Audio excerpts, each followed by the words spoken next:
অন্তর্বর্তী সরকারের সংস্কার কাজে সর্বোচ্চ সহায়তা দেবে জাতিসংঘ। রোহিঙ্গাদের জন্য ভূমিকায় বাংলাদেশের প্রশংসা গুতেরেসের। I want to underscore Bangladesh's extraordinary generosity in responding to the Rohingya crisis.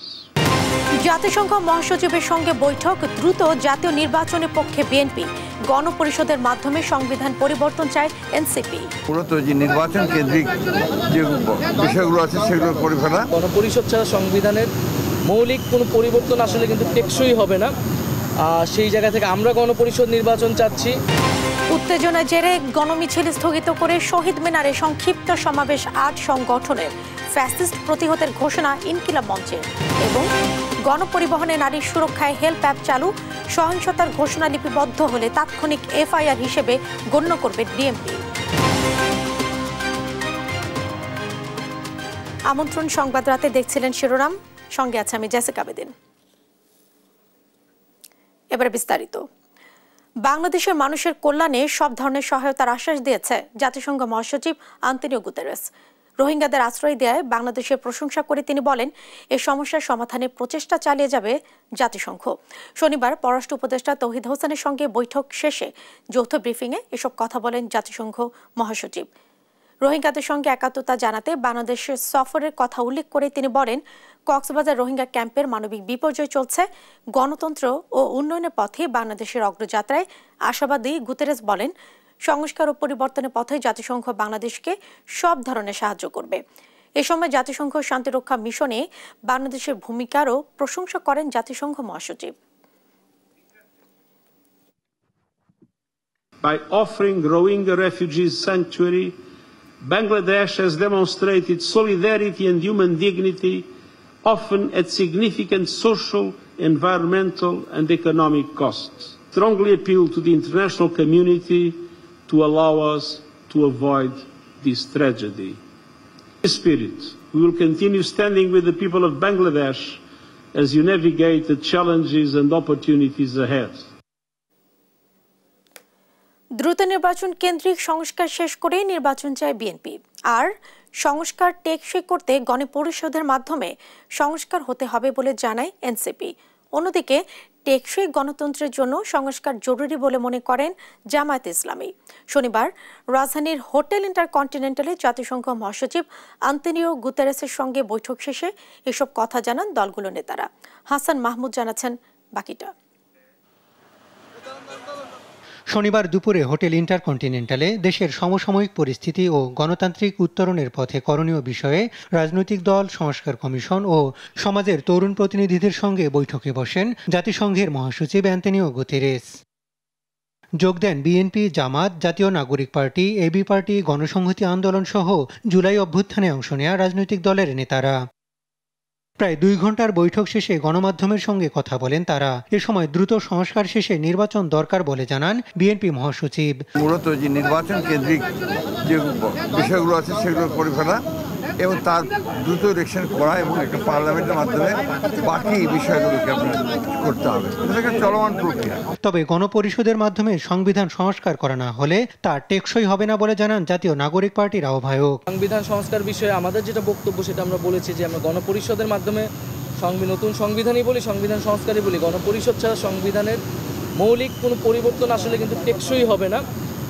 সেই জায়গা থেকে আমরা গণপরিষদ নির্বাচন চাচ্ছি। টেকসই গণতন্ত্রের জন্য জাতীয় ঐক্য ধরে রাখার কথা জানিয়েছেন জামায়াত ইসলামের নায়েবে আমির। কমিটি যেটা আছে তার সাথে এবং বাংলাদেশের স্থানীয় রাজনৈতিক দলগুলোর সাথে বসেছেন। সেখানে আমরা সংস্কারের ব্যাপারে কথা বলেছি, একটা ফেয়ার নির্বাচনের ব্যাপারে আমরা কথা বলেছি,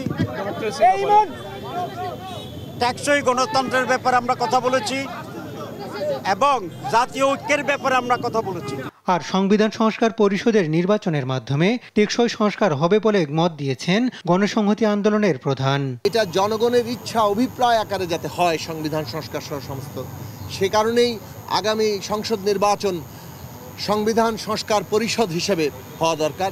তবে আওয়ামী লীগ ও তার সহযোগীদের বিচার, সংস্কার ও নির্বাচন এই 3 বিষয়ে জাতিসংঘের সহযোগিতা চান এবি পার্টির সাধারণ সম্পাদক ব্যারিস্টার আসাদুজ্জামান ফুয়াদ। এখনো পতিত স্বৈরাচার শেখ পরিবারের 3 জন আত্মীয় কাজ করছে। আমি জাতিসংঘের মহাসচিবকে বলেছি জাতিসংঘ যেহেতু মানবাধিকারের বিচার চায়, ইনসাফ চায়, ইনসাফটা শুরু করতে হবে জাতিসংঘের নিজের অফিস থেকে। রাজনৈতিক দলগুলোর নানা প্রস্তাবের প্রেক্ষিতে বাংলাদেশের পাশে থাকার প্রতিশ্রুতি দিয়েছেন জাতিসংঘ মহাসচিব অ্যান্তোনিও গুতেরেস। হাসান মাহমুদ, দেশ টিভি, ঢাকা।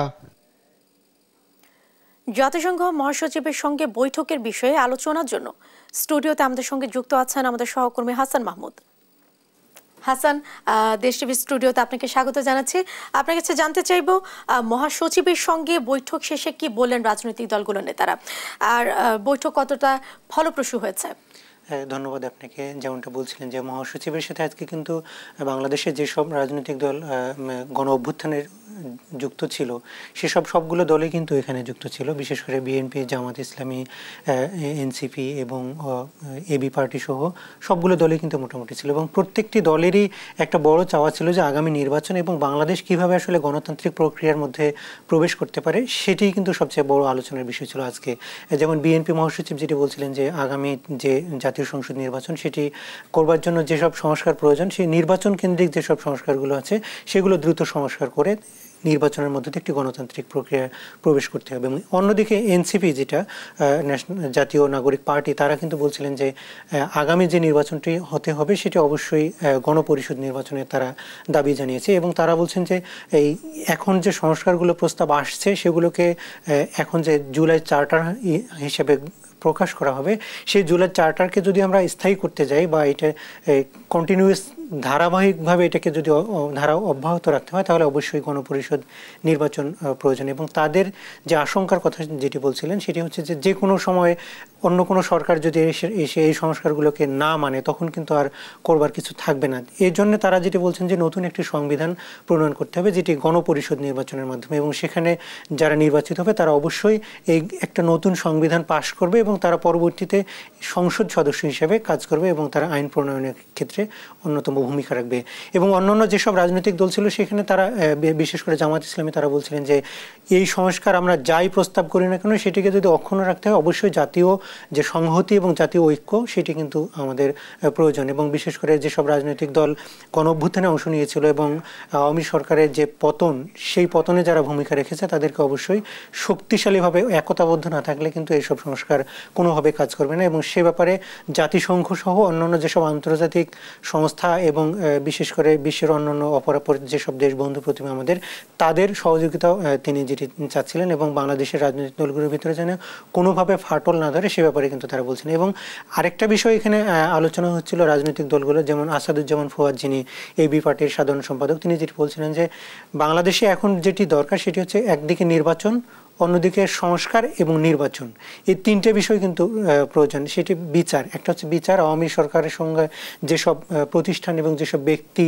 গণহত্যার সাথে জড়িত, তার আগে গুম খুনের সাথে যারা জড়িত তাদের বিচারের কিন্তু প্রক্রিয়াটা দ্রুত শুরুর করার কথা বলেছেন। এবং একই সাথে তিনি যেটি বলছিলেন যে জাতিসংঘের মতো জায়গায় আওয়ামী সরকারের কিছু এবং শেখ পরিবারের অনেকগুলো সদস্য তারা সেখানে কাজ করছেন, এবং তাদের বিচারটা যতক্ষণ পর্যন্ত নিশ্চিত না করা হবে ততক্ষণ পর্যন্ত কিন্তু এইসব সংস্কারগুলো কোনো না কোনোভাবে বাধাগ্রস্ত হবে, বিভিন্নভাবে দেশকে অস্থিতিশীল করার একটা পায়তারা হতেই থাকবে। এবং বিশ্বের যে বিভিন্ন মোড়লগুলো, বিশেষ করে ইন্ডিয়ার কথা তিনি বলছিলেন, তারা কিন্তু নানাভাবে বাংলাদেশকে অস্থিতিশীল পরিস্থিতি তৈরি করবার জন্য চেষ্টা করবে যদি এই সব সংস্কার না হয় এবং বিচার না হয়।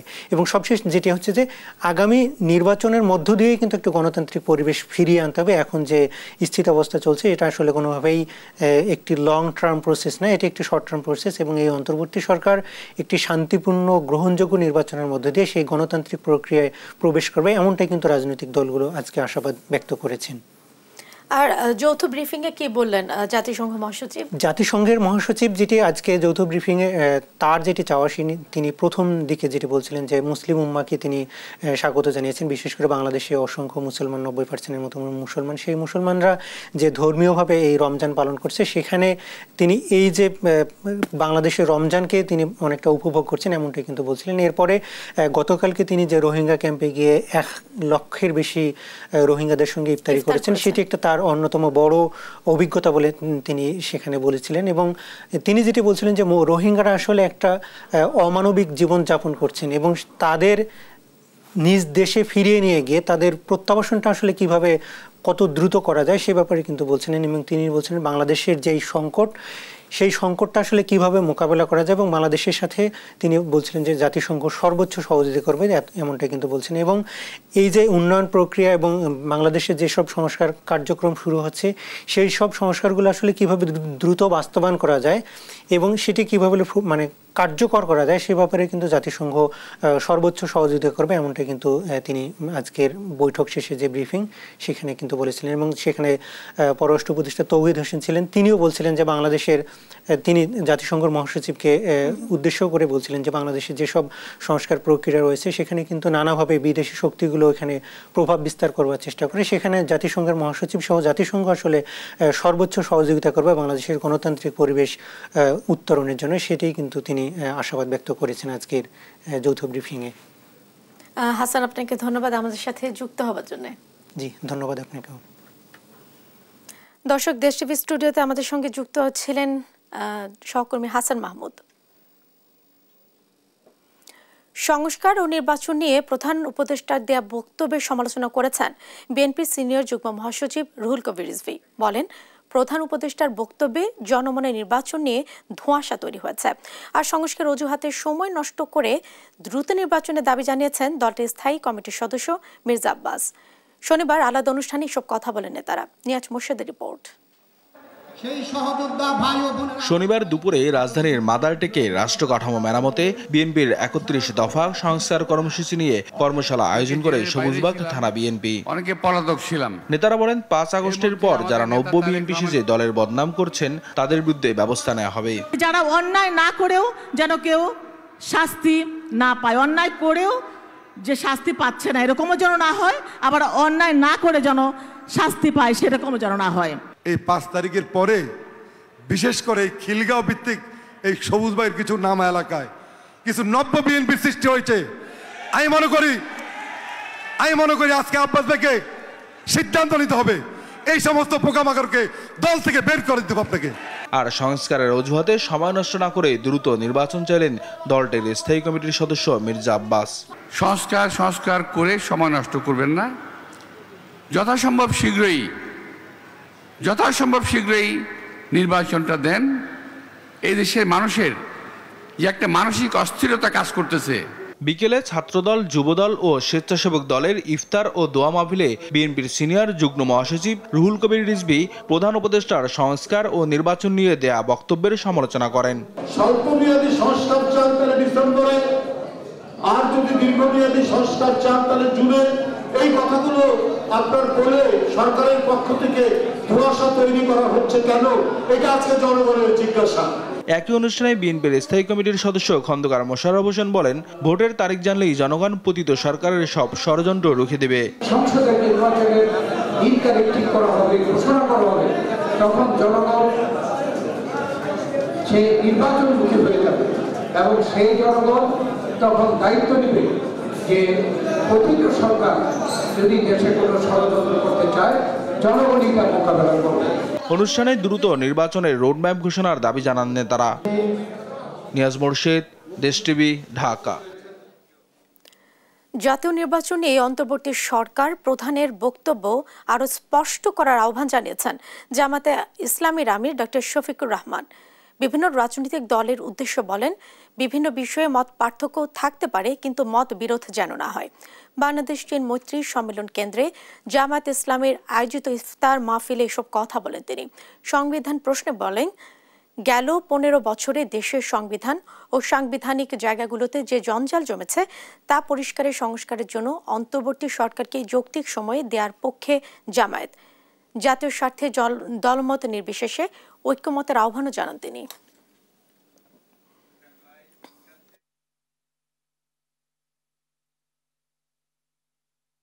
ইতিমধ্যে সরকার প্রধান জাতীয় নির্বাচনের ব্যাপারে কিছু কথা তিনি জাতিকে বলেছেন। আশা করি অবিলম্বে তিনি বিষয়টা আরও স্পষ্ট করবেন, তাহলে জাতি এই ব্যাপারে আরও আশাবাদী হবে, আরও আস্থাশীল হবে এবং নিজেদের নির্বাচনী পরিকল্পনা সাজানোর সুযোগ প্রত্যেকটি দল পাবে। দল, ধর্ম, জাতি নির্বিশেষে সকলের কাছে আহ্বান জানাই, আসুন জাতীয় স্বার্থের জায়গাটায় আমরা এক হয়ে যাই। ধর্ষণের বিচার আইন শৃঙ্খলা পরিস্থিতির অবনতির প্রতিবাদে কেন্দ্রীয় শহীদ মিনারে বাম সংগঠনগুলোর গণমিছিল ঘিরে উত্তেজনা সৃষ্টি হয়। এতে গণমিছিল স্থগিত করে সংক্ষিপ্ত সমাবেশ করে তারা। আর শাহবাগে অবস্থান কর্মসূচি পালন করে ইনকিলাব মঞ্চ। সিপিবি কার্যালয়ের সামনেও তৈরি হয় উত্তেজনা। পরিস্থিতি নিয়ন্ত্রণে সেখানে মোতায়েন করা হয়েছে বাড়তি পুলিশ। আলিমুজ্জামান সাফওয়ানের সহায়তা আরও জানাচ্ছেন এম এ আজিম।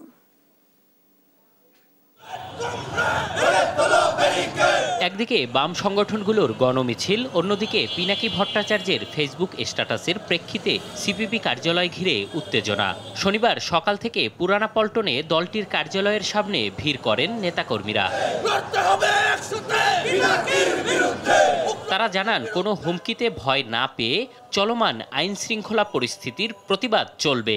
রাষ্ট্রীয়তার মূলনীতির বিরুদ্ধে একটি সেকশন খুবই তৎপর এবং এই তৎপরতার মধ্য দিয়ে তারা কখনো জিততে পারে নাই এবং তারা একটা সাম্প্রদায়িক রাষ্ট্রে আমাদের দেশটাকে নিয়ে যেতে চায় এবং এখানে নিয়ে যাওয়ার যে অন্তরায় বাধা এখানে সিপিবি।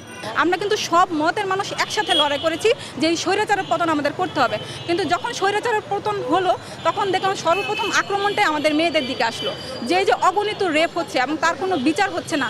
বেলা বাড়ার সঙ্গে সঙ্গে সেখানে মিছিল নিয়ে আসে গণফোরামের নেতাকর্মীরা। তারা জানায়, একটি মহল দেশের রাজনৈতিক সংগঠনগুলোকে প্রশ্নবিদ্ধ করার অপচেষ্টা চালিয়ে যাচ্ছে। আজকে রাজনৈতিক দলগুলোর উপর হামলা চালানোর জন্য বিদেশে বসে কিছু গোষ্ঠী উস্কানিমূলক বক্তব্য দিচ্ছে। এই বক্তব্যের আমরা তীব্র বিরোধিতা করি। এদিকে ধর্ষণের বিচার সহ আইন শৃঙ্খলা পরিস্থিতি অবনতির প্রতিবাদ জানাতে শহীদ মিনারে জড়ো হয় বেশ কয়েকটি বাম সংগঠন। সেখান থেকে স্বরাষ্ট্র উপদেষ্টার পদত্যাগ দাবি করেন তারা। আওয়ামী লীগ আমল থেকে এই অন্তর্বর্তীকালীন সরকার আমলে যে হত্যা খুন ধর্ষণের ঘটনা ঘটেছে তার যথাযথ বিচার করতে হবে। আর দেশে ধর্ষণ সহিংসতার প্রতিবাদ, শাপলা চত্বর ও পিলখানা হত্যাকাণ্ড এবং জুলাই গণহত্যার বিচার দাবিতে রাজধানীর শাহবাগে মানববন্ধন করে ইনকিলাব মঞ্চ। এ সময় ধর্ষকদের বিচারে দ্রুত বিচার ট্রাইব্যুনাল গঠন সহ বেশ কয়েকটি দাবি জানান। অস্থিরতা নিয়ন্ত্রণে আওয়ামী লীগকে নিষিদ্ধের দাবিও ছিল তাদের কণ্ঠে।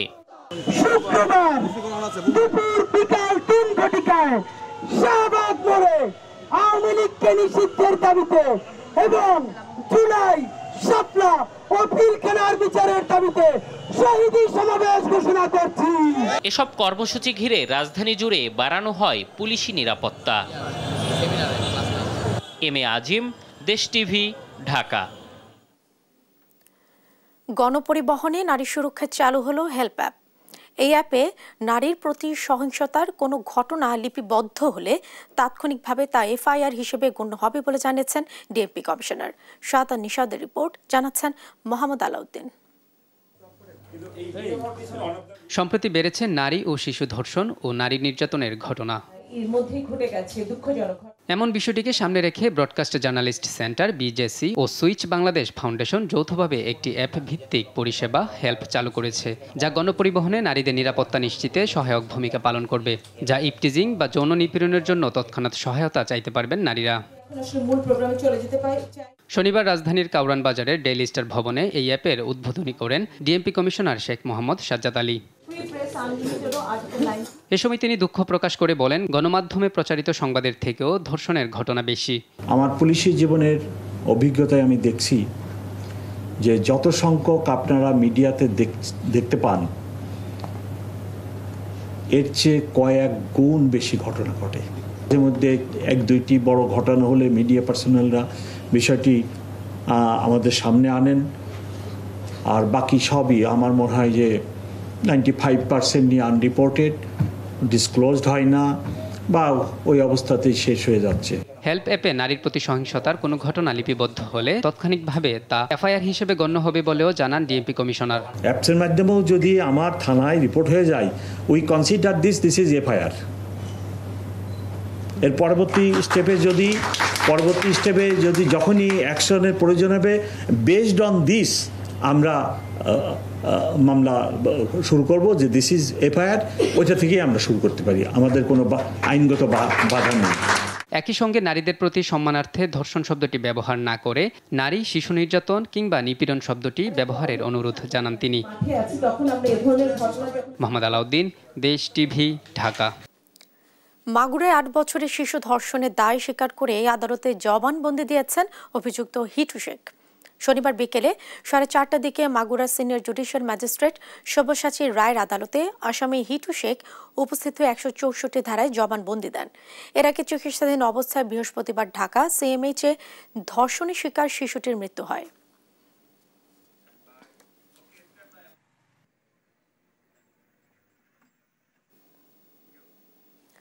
এ নিয়ে আরো জানাতে সরাসরি যুক্ত হচ্ছেন আমাদের সহকর্মী পঙ্কজ রায়। পঙ্কজ, জবানবন্দিতে কি বলছেন হিটু শেখ, আর মামলার তদন্তের অগ্রগতি সম্পর্কে কোনো তথ্য রয়েছে কিনা আপনার কাছে বিস্তারিত জানাবেন। ধন্যবাদ জেসিকা। আজকে বিকাল 3:30টার দিকে পুলিশের একটি উচ্চ পদস্থ কর্মকর্তার গাড়িতে করে আসিয়া ধর্ষণ মামলার 1 নম্বর আসামি হিটু শেখকে মাগুরা চিফ জুডিশিয়াল আদালতের সব্যসাচী রায় সিনিয়র জুডিশিয়াল ম্যাজিস্ট্রেটের আদালতে উঠানো হয়। এখানে পুলিশ যখন তাকে আদালতে উঠায় তখন হিটু শেখ 164 ধারায় তার জবানবন্দিতে স্বীকারোক্তিমূলক জবানবন্দি কোর্টে পেশ করেন।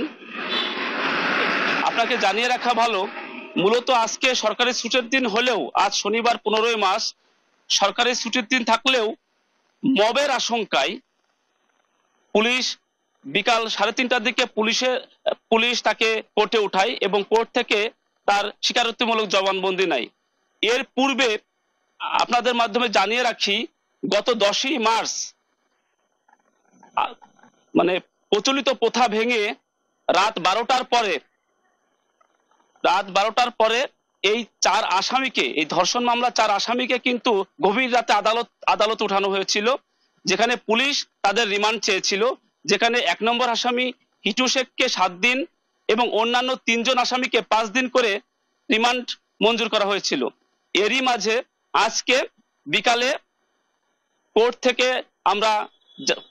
সূত্র থেকে আমরা জানতে পেরেছি যে তাকে সে জবানবন্দিমূলক স্বীকারোক্তিমূলক দিয়েছেন। এদিকে আমরা জেলা পুলিশ থেকে এখনো কোনো সঠিক বক্তব্য পাইনি, তবে মাগুরা জেলা আইনজীবী সমিতির সাধারণ সম্পাদক শাহেদ হাসান টগর আমাদেরকে এই তথ্য নিশ্চিত করেছেন। এই ছিল মাগুরা থেকে সর্বশেষ। পঙ্কজ, আপনাকে ধন্যবাদ। দর্শক, মাগুরায় 8 বছরের শিশু ধর্ষণের ঘটনায় অভিযুক্ত হিটু শেখের জবানবন্দি নিয়েছে পুলিশ। তো সে বিষয়ে জানাছিলেন আমাদের সহকর্মী পঙ্কজ রায়। ঈদ উল ফিতর উপলক্ষে পুরুষদের ফ্যাশন বাজারে লেগেছে নতুনের ছোঁয়া। যুগের সাথে তাল মিলিয়ে যেমন বেড়েছে ফ্যাশন চাহিদা, তেমনি পাঞ্জাবি, শার্ট, জুতো সবকিছুতে এসেছে বৈচিত্র্য। ছুটির দিনে ক্রেতাদের কেনাকাটাও চলছে পুরোদমে। তন্দ্রা তারুণ্যের রিপোর্ট। ঈদ মানেই আনন্দ, আর এই আনন্দ আরো কয়েক গুণ বাড়িয়ে দেয় নতুন পোশাক। ছুটির দিনে তাই পোশাক কিনতে ভিড় জমেছে শপিং মলগুলোতে। বাঙালি পুরুষদের ঈদ পোশাকের তালিকায় শীর্ষে আছে পাঞ্জাবি। ফ্যাশন হাউসগুলো এনেছে নানা রঙের আর আকর্ষণীয় ডিজাইনের কালেকশন, যা চোখে পড়ার মতো। বিক্রেতারা বলছেন প্রতিটি কালেকশনই প্রাধান্য পাচ্ছে আরামদায়ক ফ্যাব্রিকের হালকা কাজ ও নকশার পোশাক। এথনিক পোশাকের মিশেলের রাজকীয় ঢংও পাচ্ছে প্রাধান্য। হালকা আরামদায়কই খুঁজছে, ভারী কাজ চাইতেছে, কিন্তু এটা মেজরিটি কম। নকশা করা বলতে মোগলিক স্টাইলের যে পাঞ্জাবিগুলো সেগুলি আসছে, বুকে এবং হাতে কাজ করা। এছাড়া ছেলেদের ফ্যাশনে ওয়েস্টার্ন তো থাকছেই। Drop shoulder T shirt, shirt আর প্যান্ট যেন এই প্রজন্মের প্রথম পছন্দ। টি শার্টের ভিতরে ড্রপ শোল্ডার আর shirt, basically normal shirt, printed check shirt, তারপর ফর্মাল, তারপর স্ট্রাইপ। এবারের ঈদে নিত্য নতুন ডিজাইনে জুতার পসরা বসেছে নামি দামি সব ব্র্যান্ডের শোরুমে। কোনো কোনো দোকানে চলছে বিশেষ মূল্য ছাড়। পাঞ্জাবির সাথে কলাপুরি ও নাগরার চলন থাকলেও এবারের ট্রেন্ড কিছুটা ভিন্ন। লেদার, লোফার আর স্লিপার থাকছে ক্রেতাদের পছন্দের তালিকার শীর্ষে। পিছিয়ে নেই স্নিকার্স আর বুটের চাহিদাও। সাথে ফ্যাশনেবল ঘড়ি বা অন্যান্য ম্যান্সওয়্যার তো থাকছেই। আমাদের লোট অ্যান্ড লিকোভারের পক্ষ হতে কাস্টমারদের জন্য 15% একটি বিশেষ ডিসকাউন্ট রয়েছে, যার কারণে কাস্টমার অত্যাধিক খুশি এবং তারা আমাদের পণ্য কিন্তু অনেক বেশি আগ্রহী। ঈদের পোশাকের পাশাপাশি হচ্ছে ঘড়িও কিনছি। একটা অ্যানালগ ঘড়ি পছন্দ ছিল, তো এটার ক্যাসিওর একটা ঘড়ি কিনেছি। এবার দেখি এক্সপিরিয়েন্সটা কেমন। কারো পছন্দ ট্রেন্ডি পোশাক, কেউ বা ঝুঁকছেন ক্যাজুয়াল স্টাইলের দিকে। বিপণী বিতানগুলো সেজেছে ঠিক একই ধাঁচে। ক্রেতাদের উচ্ছ্বাস আর বিক্রেতাদের ব্যস্ততা সব মিলিয়ে জমে উঠেছে এবারের ঈদ বাজার। তন্দ্রা তারণ্য, দেশ টিভি, ঢাকা।